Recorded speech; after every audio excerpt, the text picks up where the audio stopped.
Dalam menjalani kehidupan di muka bumi ini, terkadang manusia mendapatkan ujian dan cobaan dari Allah Subhanahu wa Ta'ala. Sebagaimana Allah Subhanahu wa Ta'ala berfirman dalam Al-Quran, وَلَنَبْلُوَنَّكُمْ بِشَيْءٍ مِّنَ الْخَوْفِ وَالْجُوعِ وَنَقْصٍ مِّنَ الْأَمْوَالِ وَالْأَنْفُسِ وَالثَّمَرَاتِ. Dan sungguh kami akan berikan cobaan kepadamu dengan sedikit rasa takut, kelaparan, kekurangan harta, jiwa dan buah-buahan. Wabasyiris sabirin, dan berikanlah kabar gembira kepada mereka yang bersabar. Alladzina idza asabathum musibatun, mereka yang jikalau tertimpa sebuah musibah berkata inna lillahi wa inna ilaihi raji'un.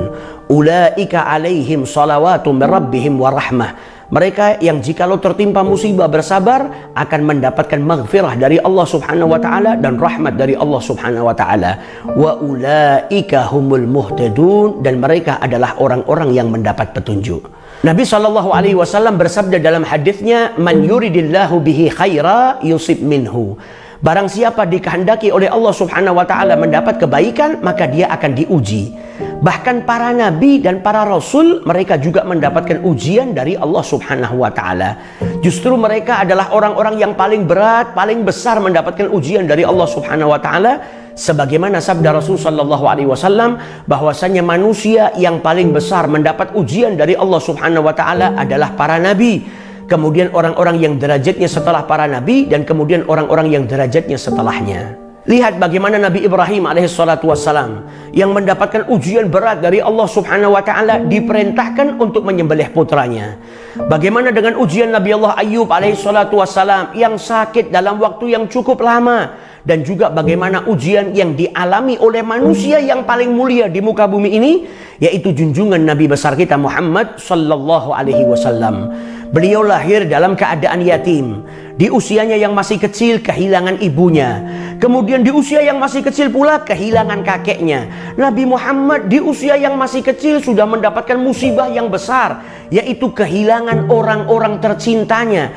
Dididik oleh Allah Subhanahu wa Ta'ala dengan pendidikan yang sangat berat. Tidak hanya itu, bahkan ketika beliau diangkat menjadi seorang rasul oleh Allah Subhanahu wa Ta'ala, maka ujian yang dialami oleh Rasul sallallahu alaihi wasallam lebih berat.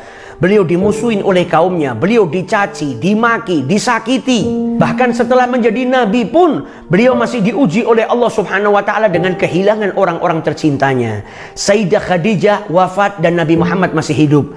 Setelah itu paman tercinta beliau yang merawat beliau dari kecil, Abi Thalib, meninggal dunia. Sehingga tahun tersebut disebut dengan tahun kesedihan karena banyaknya ujian yang menimpa Nabi besar Muhammad sallallahu alaihi wasallam. Tidak hanya itu, bahkan Nabi Muhammad sallallahu alaihi wasallam kehilangan putra dan putrinya di masa hidup beliau, kecuali Sayyidah Fatimah Zahra yang wafat setelah wafatnya Nabi besar Muhammad sallallahu alaihi wasallam. Bahkan putra beliau yang terakhir Ibrahim di usia yang masih kecil, masih bayi, sudah dipanggil oleh Allah Subhanahu wa Ta'ala. Sayyidina Anas ibn Malik meriwayatkan ketika Ibrahim dalam keadaan sakaratul maut, ia dipeluk oleh Nabi besar Muhammad sallallahu alaihi wasallam. Nabi pun kemudian berkata, sesungguhnya hati ini bersedih dengan berpisahnya kami denganmu wahai Ibrahim, dan kedua mata ini meneteskan air mata. Akan tetapi kami tidak mengucap kecuali yang diridhai oleh Tuhan kami. Inna lillahi wa inna ilaihi raji'un. Begitulah kehidupan para nabi dan para rasul, yang mana mereka mendapatkan ujian yang besar dari Allah Subhanahu wa Ta'ala, yang menjadikan kedudukan mereka semakin ditinggikan oleh Allah Subhanahu wa Ta'ala. Dalam hadis Nabi SAW menjelaskan kepada kita, ma yusibul muslim min nasabin wala wasabin wala hammin wala huznin wala adha wala ghammin hatta syaukati yushakuha illa kaffarallahu biha min khatayahu. Seorang muslim itu tidak tertimpa sebuah keletihan atau kesusahan, tidak ditimpa sebuah penyakit, tidak ditimpa sebuah kegelisahan, kesedihan, rasa sakit, kegundahan, bahkan sebiji duri yang menusuk dirinya, kecuali dengannya kesalahan-kesalahannya diampuni oleh Allah Subhanahu wa Ta'ala. Nabi Muhammad menjelaskan kepada kita, di balik sebuah ujian ada rahmatnya Allah Subhanahu wa Ta'ala. Apa? Diampuni dosa-dosanya orang yang tertimpa musibah, baik itu musibahnya besar ataupun musibahnya kecil. Karena dalam hadis ini Nabi SAW menjelaskan kepada kita, seorang muslim itu tidak tertimpa rasa sedih atau kelelahan atau penyakit yang menimpa dirinya, kegelisahan, bahkan sebiji duri yang menusuk dirinya, kecuali apa? Dosa-dosanya, kesalahan-kesalahannya diampuni oleh Allah Subhanahu wa taala. Namun para ulama menjelaskan kepada kita, dosa-dosa yang dimaksud dalam hadis ini adalah dosa-dosa kecil. Adapun dosa-dosa besar, seseorang tetap diwajibkan untuk bertaubat kepada Allah Subhanahu wa taala. Hadis ini perlu kita ukir di dalam hati kita, sehingga ketika kita mendapatkan ujian daripada Allah Subhanahu wa taala, kita kembali mengingat apa yang disabdakan oleh Rasul sallallahu alaihi wasallam. Tidak tertimpa sebuah musibah terkecuali kesalahan-kesalahannya, dosa-dosanya diampuni oleh Allah Subhanahu wa taala.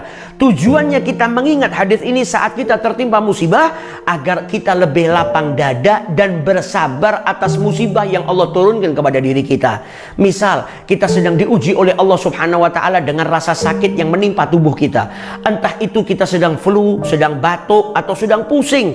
Selain kita berobat, meminum obat supaya sembuh, kita pikirkan kembali hadis Rasulullah. Di balik rasa pusing ini, di balik batuk yang saat ini sedang ada pada diri saya, terdapat ampunan daripada Allah Subhanahu wa taala. Supaya kita tidak mencaci sebuah penyakit dan supaya kita tidak berontak dengan ujian yang Allah berikan kepada kita. Atha ibn Rabah radhiyallahu anhu meriwayatkan Ibnu Abbas pernah berkata kepada dirinya, maukah engkau aku tunjukkan seorang wanita penghuni surganya Allah Subhanahu wa taala? Maka beliau pun menjawab, mau. Maka Ibnu Abbas mengatakan itu wanita yang berkulit hitam. Dahulu dia pernah mendatangi Rasulullah sallallahu alaihi wasallam seraya berkata, ya Rasulullah, aku ini memiliki penyakit epilepsi atau ayan. Dan jikalau penyakitku ini sedang kambuh, maka auratku tersingkap, terbuka ya Rasulullah. Doakanlah saya ya Rasulullah.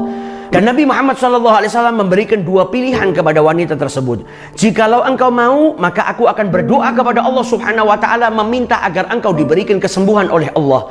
Wa in syi'ti sabarti walakil jannah. Namun kalau kau mau, bersabarlah, maka bagimu surganya Allah Subhanahu wa taala. Wanita tersebut tidak berpikir panjang, langsung menjawab kepada Rasul sallallahu alaihi wasallam, asbir, saya bersabar. Namun doakan saya ya Rasulullah, jika penyakit ini kumat, aurat saya tidak tersingkap. Maka didoakan oleh Nabi Muhammad sallallahu alaihi wasallam. Lihat imbalan bagi seseorang yang ditimpa sebuah musibah berupa penyakit, kemudian dia bersabar. Imbalannya adalah surganya Allah Subhanahu wa ta'ala. Ulaika alaihim salawatun min rabbihim wa rahmah wa ulaika humul muhtadun.